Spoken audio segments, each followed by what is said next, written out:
అందరికీ నమస్కారం అండి. ఎలా ఉన్నారు? బాగున్నారా? భోజనం చేశారా? అంటే మీరు ఇది ఏ టైంకి చూస్తున్నారో నాకైతే తెలియదు, కానీ ఇది మాత్రం నేను వాయిస్ ఓవర్ లంచ్ టైంలో ఇస్తున్నాను. ఇప్పుడే అప్లోడ్ చేస్తాను కాబట్టి భోజనం చేశారా అని అడిగాను. సో ఎలా ఉన్నారు? బాగున్నారా అందరూ? ఇదైతే పార్ట్ 3 వీడియో అండి. కిచెన్ క్లీన్ అని చెప్పి పెట్టాను కదా. సో ఆల్రెడీ థంబ్నెయిల్లో చూసే ఉంటారు. థంబ్నెయిల్ చూస్తేనే అర్థమైపోతుంది పార్ట్ 3 వీడియో అని.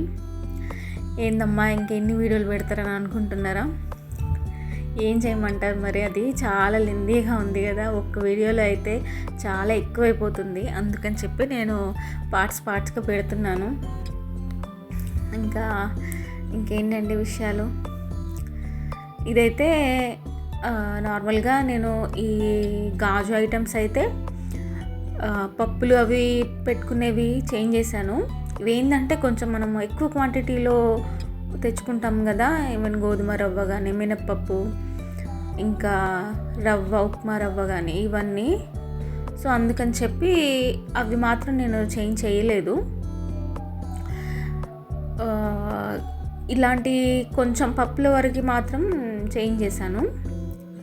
ఇవి మనం ఎక్కువ క్వాంటిటీలో ఉన్నవి డైలీ పైనుంచి కిందికి తీయాలి అన్నప్పుడు కొంచెము కేర్ఫుల్గా హ్యాండిల్ చేయాలి కదా. అందుకని చెప్పి నేను అయినా ఇంత పెద్ద క్వాంటిటీలో పట్టే అంత గాజు ఐటమ్స్ పెద్దవి కూడా నాకైతే దొరకలేదండి. అవి దొరికినా జస్ట్ 2 ఉన్నాయి. సో ఎందుకులే మళ్ళీ అని చెప్పి నేను అవేం చేంజ్ చేయలేదు. సో ఇవి మనము హనీ బాటిల్స్ యూజ్ చేసుకుంటాం కదా ఇంట్లోకి. హనీ వాడినప్పుడు అవి మిగిలిన జార్స్ ఇవి హనీ అయిపోయిన తర్వాత వాటిని అవి కూడా గాజు ఐటమ్సే కదా. సో వాటిల్లో అయితే నేను మిల్లెట్స్ పోస్తున్నాను. వీటినైతే అంటే మనము ఎలా అంటే సపరేట్గా ఒకలాంటి అంటే సేమ్ ఉన్న ఏవైనా సరే బాక్సెస్ అయినా ఏవైనా సేమ్ ఒకలాగా ఉండే వాటిని ఏదైనా కొన్ని వాటికి అరేంజ్ చేస్తే ఆటోమేటిక్గా మనకి తెలిసిపోతుంది. అంటే మనం ఏవి ఎక్కడ పెట్టుకుంటున్నాము అని చెప్పేసి, ఎందులో ఏది ఉంది అని మనకి ఆటోమేటిక్గా తీసి చెక్ చేయాల్సిన పని ఏమి ఉండదు. అందుకని చెప్పి నేను ఎప్పుడైనా సరే ఈ హనీ బాటిల్స్లో అయితే నేను మిల్లెట్సే యూజ్ చేస్తాను. మిల్లెట్స్ పెట్టుకోవడానికి ట్రై చేస్తాను. ఎందుకంటే మిల్లెట్స్ ఎక్కువ అయితే తీసుకురాను. ఎన్ని తెచ్చినా ఒక 5-6 రకాలు తెచ్చుకున్నా కానీ హాఫ్ కేజీ తెస్తాను కాబట్టి ఆటోమేటిక్గా అందులో సెట్ అయిపోతుంది. ఇదైతే పెద్ద గాజు బాక్సు, అదే జారు. ఇందులో అయితే నేను కారం పట్టించి పెట్టుకున్నాను కదా, అది ప్లాస్టిక్ దాంట్లో ఎందుకులే, సో పెద్దది గాజు జార్ దొరికింది కదా అని చెప్పి ఇందులోకే నేను షిఫ్ట్ చేసేస్తున్నాను. ప్రజెంట్ అయితే మొత్తము అయితే చేంజ్ చేయలేదు, కొన్ని మాత్రము చేంజ్ చేశాను కంపల్సరీ. చిన్నవి అయితే చాలా వరకు ఎప్పటి నుంచో ఉన్నాయి నా దగ్గర. సో ఇవి జస్ట్ పప్పులు పెట్టుకోవటానికి అవి మాత్రము కంపల్సరీ చేంజ్ చేసేసాను. అవి అంటే మనము ఏదైనా సరే ఒకసారి చేంజ్ చేసుకుంటే అది లైఫ్ లాంగ్ ఉండిపోతుంది కదా. సో అంటే ఎక్కువ డేస్ మనం ఉంచుకోవటానికే ట్రై చేస్తాం కాబట్టి అట్లాంటివే మనము అంటే చిన్నవి తీసుకొని ఎందుకు పనికి రాకుండా అయిపోతాయి. ఆల్రెడీ నా దగ్గర చాలా ఉన్నాయి. అందుకని చెప్పి నేను కొంచెం పెద్దవి మంచివి దొరికితే తీసుకుందామని చెప్పి నేను ఇన్ని డేస్ ఆగాను. అంత పెద్దవి ఇన్ని పట్టేవి అయితే దొరకట్లేదు. సో అట్లాంటి గాజు బాటిళ్ళల్లో ఇవి పెట్టి పైనుంచి కిందికి అంటే డైలీ తీస్తూనే ఉంటాం కదా పైనుంచి కిందికి. సో అలాంటప్పుడు ఎక్కడైనా కొంచెం హ్యాండిల్ మనం కేర్ఫుల్గా చేయలేకపోయినా కానీ పగిలే ఛాన్సెస్ ఎక్కువ ఉంటాయి కదా. అందుకని చెప్పి నేను ఆ పెద్ద వాటిల్లో మాత్రం అవి నాకు యాక్చువల్గా దొరకడం కూడా 2 దొరికినాయి, ఎక్కువ లేవు అక్కడ. అందుకని చెప్పి నేను అందులో కారము అండ్ లోటస్ సీడ్స్ అవి ఉంటాయి కదా, పూల్ మక్న, అవి మాత్రం పెట్టాను. పైన ఉన్న వాటిల్లో అంతవరకు అయితే సర్దేశా. సో కింద ఉన్నవి మాత్రం అన్ని పప్పులు. చెప్పాను కదా, నేను యాక్చువల్గా ఈవినింగ్ అయింది, ఆఫ్టర్నూన్ స్టార్ట్ చేస్తే ఒక సెల్ఫ్ అయిపోయింది సెంటర్, అండ్ అటు ఎడ్జ్ ఉన్న సెల్ఫ్ అయిపోయింది. మళ్ళీ ఇప్పుడు ఇది కూడా ఇంకా తీసి క్లీన్ చేద్దామని చెప్పి ఇంకా అదే ఒక్కటి అని జస్ట్ ఇవి షిఫ్ట్ చేద్దాము, తెచ్చిన గ్రాసరీస్ అన్నీ షిఫ్ట్ చేసి పెడదామని ఒకటే ఒక ఆలోచన ఉండే నాకు. బట్ ఏంటంటే నేను ఇంకా ఇవి కూడా కొంచెం ఆ షెల్ఫ్స్ కూడా నేను క్లీన్ చేసి కొన్ని డేస్ అవుతుంది. సో చాలా రోజులు అవుతుంది అనమాట అవన్నీ తీయక.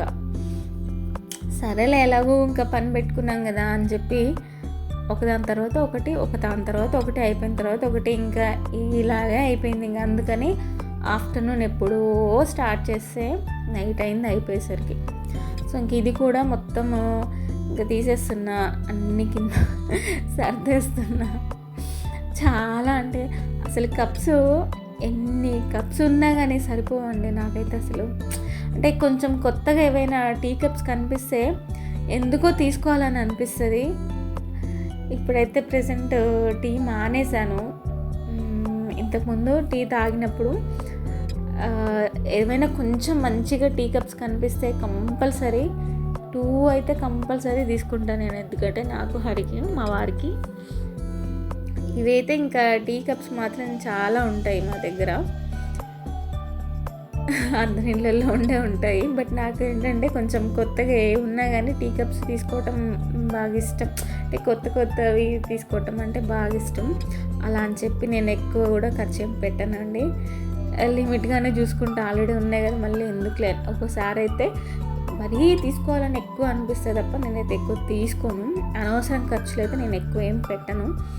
అండ్ ఆ స్టీల్ ఐటమ్స్ కూడా డైలీ రెగ్యులర్గా మనం వాడేవి ఉంటాయి కదా, మామూలుగా ఏంటి ఉప్పు కారం కానీ, పోపు గింజలు, ఇంకా పసుపు, ఇవి ఉంటాయి కదా, చక్కెర కానీ, బెల్లము, టీ పొడి, ఇవన్నీ. టీ పొడి, చక్కెర అయితే ఇంతకుముందు ఇప్పుడైతే మానేశాను కాబట్టి ఇంకా అవి అయితే ఏం లేవు. సో కింద ఉన్న వాటిల్లో మాత్రం అన్నీ ఇంకా డైలీ రెగ్యులర్గా వాడేవి జీలకర్ర, ధనియాలు, అవి ఇవి అన్నీ పెట్టేసి ఉంటాయి. సో ఇంకా అవైతే మొన్ననే క్లీన్ చేశాను నేను. జస్ట్ మొన్న అంటే ఈ వీడియోకి ముందే అనమాట. ఈ సర్దే కంటే ముందు నేను అవి క్లీన్ చేసి పెట్టుకున్నా. సో అది ఆ లోపల అన్నీ తీసేసాను, మళ్ళీ ఇక్కడికి వచ్చాను అనమాట. ఏంటంటే అవి లోపల ఉన్నాయి, అక్కడ ఎందుకో నాకు నచ్చట్లేదు. యాక్చువల్గా ఆ సెంటర్ సెల్ఫ్లో ఉన్నవి ఎక్కువ, అప్పుడు ప్లాస్టిక్ బాక్సెస్ ఉన్నాయి కదా, డబ్బాలు, అవి కొంచెం ఎక్కువ ఉండే. ఒకదాని మీద ఒకటి పెట్టడం వల్ల నాకు కరెక్ట్ సరిపోయినాయి. ఇప్పుడు ఏంటంటే అవి గాజు ఐటమ్స్ వచ్చేసరికి అవి కొంచెము విడ్త్ వైజ్గా పెద్దగా ఉన్నాయి, హైట్ వైజ్గా కొంచెం పెద్దగా ఉన్నాయి. ఒకటి పెడితే దానిపైన ఇంకొకటి పెట్టడానికి లేదు. సో నాకు ఇంక అక్కడ అన్నీ మామూలుగా వంట ఇవి ఏవైనా సరే పెట్టుకోవటానికి అక్కడ నాకు సరిపోవట్లేదు. అందుకని చెప్పి నేను అటు లాస్ట్ సెల్ఫ్లో ఉన్న కప్స్ అన్నీ ఇక్కడికి షిఫ్ట్ చేద్దామని మళ్ళీ ఇక్కడికి వచ్చి ఇంక ఇక్కడ ఉన్నాయన్నీ తీసేస్తున్నాను అనమాట. ఇక్కడ ఉన్నవన్నీ తీసి మళ్ళీ అక్కడ ఉన్న కప్స్ అన్నీ క్లీన్ చేసి తోమి మళ్ళీ అవన్నీ ఇక్కడ పెట్టాలన్నమాట. సో అందుకని చెప్పి ఇంకా అక్కడ కుదరట్లేదు కదా, అందుకని కొన్ని బాక్సెస్ అన్నీ ఇంకా అటు షిఫ్ట్ చేద్దామని చెప్పేసి నేను మళ్ళీ ఇది పెట్టుకున్నా. అంటే అది తీసాను కాబట్టి ఇది కూడా తీయాల్సి వచ్చింది. ఇప్పుడు అదే చెప్తున్నాను కదా, ఒకటి అని స్టార్ట్ చేసా, ఇంకొకటి అయిపోయిందనమాట. ఆల్రెడీ కొన్ని చాలా వరకు తోమి పెట్టుకున్నాను గిన్నెలన్నీ తీసి. మళ్ళీ ఇంకా ఇప్పుడు ఈ కప్స్ అన్నీ మళ్ళీ క్లీన్ చేసి ఇప్పుడు ఇవన్నీ అక్కడ షిఫ్ట్ చేయాలన్నమాట. ఇవన్నీ క్లీన్ చేసుకొని అక్కడ సర్దేసుకోవాలి. సో ఇట్లా ఆఫ్టర్నూన్ అయిపోయింది, ఈవినింగ్ అయిపోయింది, నైట్ అయిపోయింది. ఇప్పుడు ఇవన్నీ క్లీన్ చేయాలి. ఈవినింగ్ అయిపోయింది, ఇంకా నైట్ చీకటి పడిపోయింది. యాక్చువల్గా అయితే నాకు తెలిసి 6:30 to 7 మధ్యలో ఉంటుండొచ్చు ఆ టైము. ఇంకా అయిపోయింది. ఇక్కడ ఫస్ట్ అయితే ఇలాగే సర్దాను. యాక్చువల్గా బాక్సెస్ అన్నీ ఇక్కడ పెట్టేసా, కానీ తర్వాత మళ్ళీ ఆ కప్స్ అన్నీ ఇక్కడికి షిఫ్ట్ చేసా. బట్ అది మీకు ఆల్రెడీ వీడియో చూస్తే ఎండింగ్లో అర్థమైపోతుంది. ఇంకేనా ఇలా అయితే కొనసాగుతూ ఉందండి నా వర్క్ అయితే. అసలు అదే చెప్తున్నా నేను, ఇలా ఇది ఇక్కడే పెట్టుకుందాంలే అని చెప్పి, అంటే అక్కడి నుంచి ఇక్కడికి షిఫ్ట్ చేద్దామని చెప్పాడు మా హరి. కానీ నేనేంటంటే పర్లేదులే, ఏం కాదులే, కింద సెల్ఫ్లో పెట్టుకుందాంలే కప్స్ వరకు అనుకున్నా. కానీ అది అసలు సెట్ అవ్వలేదు.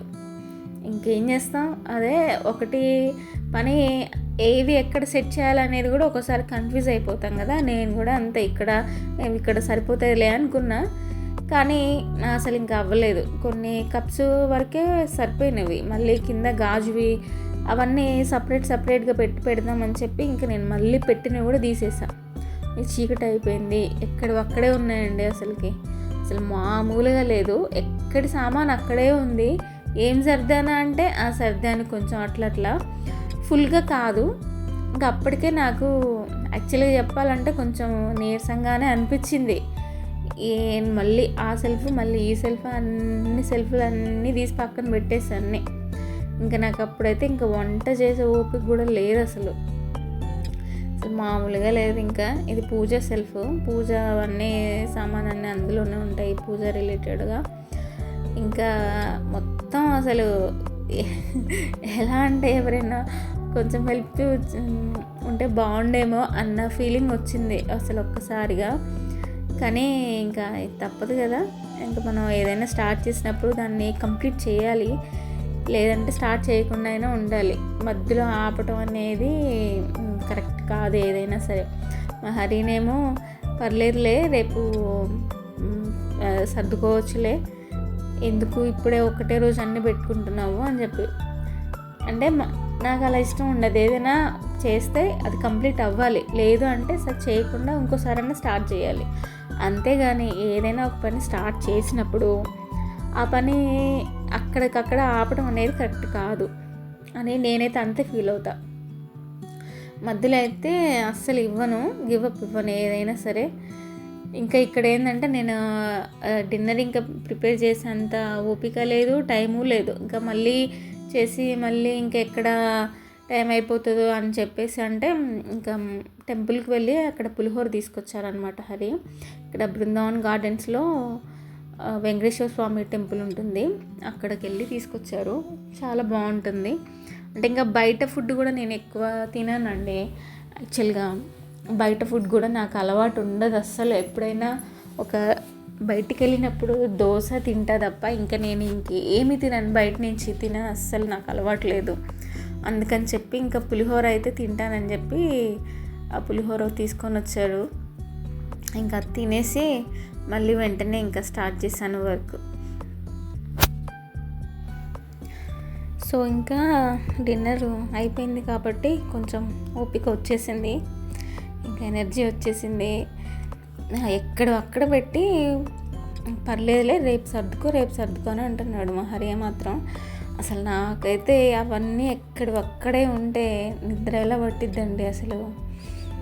నార్మల్గానే నేను డైలీ నైటు ఏవైనా సరే గిన్నెలన్నీ క్లీన్ చేసే పెట్టుకొనే పడుకుంటాను, తోముకొని అన్నీ క్లీన్గా పెట్టుకుంటే మార్నింగ్కి ఫ్రెష్గా ఉంటుందని చెప్పి మార్నింగ్ లేచేసరికి వంటగదిలోకి వెళ్ళినప్పుడు ఫ్రెష్గా ఉంటుంది. ఎక్కడ గిన్నెలు అక్కడే ఉంటే మనకి అసలు ఆ ఫ్రెష్నెస్ ఉండదు, ఇంట్రెస్ట్ ఉండదు, చిరాగ్గా ఉంటుంది. పొద్దున్నే వెళ్ళి గిన్నెలు తోమాలి అదంతా ఉంటే నాకు అసలు నచ్చదు అసలు. అలా నాకు మా అమ్మ కూడా అంతే అండి. మా అమ్మ ఉన్నప్పుడు ఏవైనా సరే నైట్ ఎంత కొంచెం లేట్ అయినా పర్వాలేదు కానీ అన్నీ తోమేసి పడుకునేది.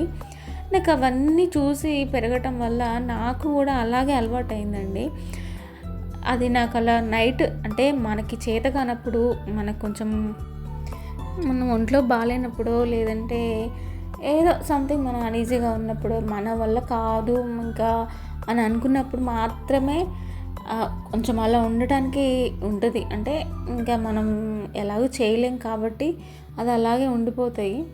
కానీ ఎంత అయినా సరే చిన్నదానికి ఓపిక లేకుండా ఉండటం అనేది నాకైతే మా అమ్మని చూసే అలవాటు అయిందండి. చిన్న విషయం అంటే ఏదైనా చిన్నది వచ్చినా కూడా ఏముందిలే అనే అంటే చాలా ఈజీగా తీసేసుకుంటుంది మా అమ్మ అయితే. ఎలా అంటే ఏదైనా చిన్న లైట్గా ఫీవర్ ఉన్నా సరే తను లేచి పనులన్నీ చేసుకుంటుంది, అన్నీ చేస్తుంది. ఫీవర్ ఉంది కదమ్మా అంటే పడుకుంటే ఇంకెక్కువ అయింది, ట్యాబ్లెట్ వేసుకున్నా కదా పర్లేదులే తగ్గిద్ది అని. అది అసలు పడుకోదండి మా అమ్మ అసలు డే టైంలో అయినా సరే. అసలు డే టైంలో అస్సలు పడుకోదు. ఏదో ఒక పని చేస్తూనే ఉంటారు. అసలు ఇంట్లో అందరూ అమ్మలు అలాగనే ఉంటారేమో మరి. మా అమ్మ అయితే మాత్రం అంతేనండి. అసలు అంటే బద్ధకంగా ఉండటం కానీ, ఎట్లా అంటే ఎక్కడ పనులు అక్కడ పెట్టి, అంటే ఇవాళ కాదు రేపు చేసుకోవచ్చులే, ఇట్లాంటి మనస్తత్వం అనేది నేను చూడలేదు. నా చిన్నప్పటి నుంచి కూడా ఎర్లీ మార్నింగ్ లేవటం కానీ, మా అమ్మ 4:30 ఆ టైంకి చీకటితోనే లేవటము, ఎంత ఒక్కోసారి లేట్గా పడుకున్నా లేవటం మాత్రం కంపల్సరీ ఎర్లీగా లేస్తారు అసలుకి అమ్మ. అలా చూసి నా చిన్నప్పటి నుంచి నేను మా అమ్మని అలా చూసి పెరిగాను కాబట్టి నాకు కూడా సేమ్ అట్లానే అలవాటు అయిందండి. అందుకే నేను ఏదైనా సరే ఇంట్లోవి, ఈవెన్ మా అమ్మ బయట ఫుడ్ తినకపోవడం కానీ, మాకు కూడా చిన్నప్పటి నుంచి బయట నుంచి ఫుడ్ అలవాటు చేయకపోవడం కానీ, ఏదైనా ఇంటి ఫుడ్డే పెట్టడం కానీ, ఇంట్లో చేసినవి మాత్రమే పెట్టడము, ఏ పిండి వంటలైనా సరే ఇంట్లో మా అమ్మ చేసినవి తప్ప ఎప్పుడు కూడా బయట నుంచి అనేది అసలు అలవాటే లేదు. ఏదైనా నాన్ వెజ్ తిన్నా కానీ ఇంట్లోనే, బిర్యానీ అయినా ఏదైనా మా అమ్మ ఇంట్లోనే చేస్తారు. బయట ఫుడ్ అనేది మాకు అసలు అలవాటే లేదండి. నా చిన్నప్పటి నుంచి కూడా బయట నేను ఎప్పుడు కూడా తినలేదు, అసలు నాకు అలవాటే లేదు. ఇప్పుడు కొంచెం ఎప్పుడన్నా తింటాను తప్ప అసలు నాకు అలవాట్లు అంటే మన చిన్నప్పటి నుంచి మనకి ఎట్లా పెరుగుతామో అవే అలవాటు అయిపోతుంది. కొన్ని మనం చూసి నేర్చుకుంటాం, కొన్ని ఆటోమేటిక్గా ఏమంటారు కదా, కాలం మారే కొద్దీ కొన్ని మనకి అలవాట్లు అవుతూ ఉంటాయి. మనం పెరిగే కొద్దీ మన స్వతహాగా అలవాటు చేసుకున్న అలవాట్లు కొన్ని ఉంటాయి. కానీ ఏవైనా సరే మంచిగా ఉంటేనే అవి మనము అలవర్చుకోవటానికి ట్రై చేయాలి తప్ప చెడు అలవాట్ల జోలికి అస్సలు వెళ్ళకూడదు. ఎవరైనా సరే చెడు అలవాట్లకి బానిస అవ్వటం కానీ, అంటే ఎడిక్ట్ అయిపోతారు అంటారు కదా. ఏదైనా ఇప్పుడు ఒక ఫోన్కి ఎడిక్ట్ అవ్వటం కానీ, అంటే ఏదైనా సరే అది మనము దానికి బానిస అవ్వద్దు. ఒక్కసారి అయినామంటే ఇంకా అది మనకు లేకుండా ఉండలేమన్న ఫీలింగ్ వచ్చేస్తుంది. నాకైతే అట్లాంటివి ఏమీ లేదండి. నాకు ఇది ఉంటేనే కంపల్సరీ, అది లేకపోతే లేదు అనే నాకు అట్లాంటివి ఏమీ ఉండదు. ఎలా ఉంటే నేను అలా యాక్సెప్ట్ చేస్తాను. ఏదైనా సరే యాక్సెప్ట్ చేయడానికి రెడీగా ఉంటాను. ఈవెన్ బాధ అయినా ఏదైనా సరే అన్నీ కూడా నేను అంటే ఫుల్గా యాక్సెప్ట్ చేస్తాను. నాకు ఆ మైండ్ సెట్ అనేది ఫస్ట్ నుంచి ఉంది. కొన్ని అంటే ఒక్కోసారి బాధ ఎక్కువగా ఉన్నప్పుడు మాత్రం, నేను అంత బాధపడింది కూడా మా పేరెంట్స్ చనిపోయినప్పుడే, మా ఫాదర్ చనిపోయినప్పుడు కానీ, మా అమ్మగారు చనిపోయినప్పుడు కానీ, ఆ టైంలో మాత్రం కొంచెం ఎలా అయినా ఉంటుంది కదా మనకి. సడన్గా మన అమ్మ వాళ్ళు, సారీ నాకు కొంచెం ఎమోషనల్ అవుతున్నా, అంటే గుర్తు వస్తే ఆటోమేటిక్గా మా అమ్మగారి గురించి ఎంత చెప్పినా నాకేం అనిపించదు. ఇట్లా కొంచెం సారీ అండి, సారీ అండి. యాక్చువల్గా అయితే నేను మా అమ్మ గురించి ఎంత చెప్పినా కూడా నాకు చాలా హ్యాపీగానే ఉంటుంది. బట్ చనిపోయారనే టాపిక్ అది వచ్చినప్పుడు మాత్రం కొంచెం తట్టుకోలేము కదా, ఎవరమైనా సరే ఎమోషనల్ అవుతాము. అంటే అలా ఆ టాపిక్ అనేది వస్తేనే కొంచెం బాగా ఎమోషనల్ అవుతాను. ఆ టైంలో మాత్రం కొంచెం బాగా అయితే చాలా ఫీల్ అయ్యాను. యాక్చువల్గా అది ఇంకా చెప్పలేము, అది మనము ఏదైనా సరే మనము ఫేస్ చేస్తేనే తెలుస్తుంది, ఎక్స్పీరియన్స్ చేస్తేనే తెలుస్తుంది అంటారు కదా. సో అట్లా ఏదైనా కొన్ని బాధలు అంటే అందులో నుంచి బయటికి పడటానికి నార్మల్గా అయితే కొంతమంది డిప్రెషన్కి వెళ్ళిపోతారు. ఏదైనా మనకి కావాల్సింది దక్కనప్పుడు కానీ, మనం అనుకున్నది జరిగినప్పుడు కానీ, ఒకటి ఏదైనా లాస్ వచ్చిన బిజినెస్లో, ఏవైనా చాలా మనకి నచ్చిన వాళ్ళు మన నుంచి దూరమైన కొంచెం డిప్రెషన్లో ఉంటారు కదా. అట్లాంటి టైంలో అయితే కొంచెం అందరికీ కూడా హెల్ప్ అయ్యేది ఏంటంటే విపాసన అనేది ఉంటుందండి. విపాసన మెడిటేషన్ సెంటర్ అని, అది విపశ్యన అంటారు. విపాసన ఇంటర్నేషనల్ మెడిటేషన్ సెంటర్ అది. అక్కడికి వెళ్తే నువ్వు ప్రతిదానికి అసలుకి మనం ఏదైనా ఒక దానికి ఎడిక్ట్ అయి ఉన్నామంటే అక్కడికి వెళ్తే కంపల్సరీ మనం అది లేకపోయినా బ్రతకగలము అనే నమ్మకం వస్తుంది. మనం అలా ఉంటాము. ఈ డైలీ లైఫ్లో కూడా అసలు మనం ఒక మనిషి అన్నప్పుడు ఎలా ఉండాలి అనేది కూడా మనం అంటే ఎలా చెప్పాలంటే అంటే మనం ఒకలాంటి థాట్స్లో నుంచి అక్కడికి వెళ్ళినప్పుడు అక్కడి నుంచి రిటర్న్ వచ్చే టైంలో మనము వెళ్ళేటప్పుడు క్యారీ చేసిన బాధ కానీ ఏదైనా సరే రిటర్న్ వచ్చేటప్పుడు మాత్రం అస్సలు ఉండదు. ఏదైనా సరే మనం ఫేస్ చేస్తాము, లైఫ్లో ఏదొచ్చినా ఫేస్ చేస్తాము అంత ధైర్యం వస్తుంది మనకు అక్కడికి వెళ్ళినప్పుడైతే. ఎందుకంటే మా అమ్మ చనిపోయినప్పుడు కానీ నేను వెళ్ళాను అక్కడికి. ఎందుకంటే నాకు అంత బాధ ఉన్నప్పుడు నేను తట్టుకోలేకపోయాను, దేని మీద ఇంట్రెస్ట్ రాకుండా ఉండేది ఆ టైంలో.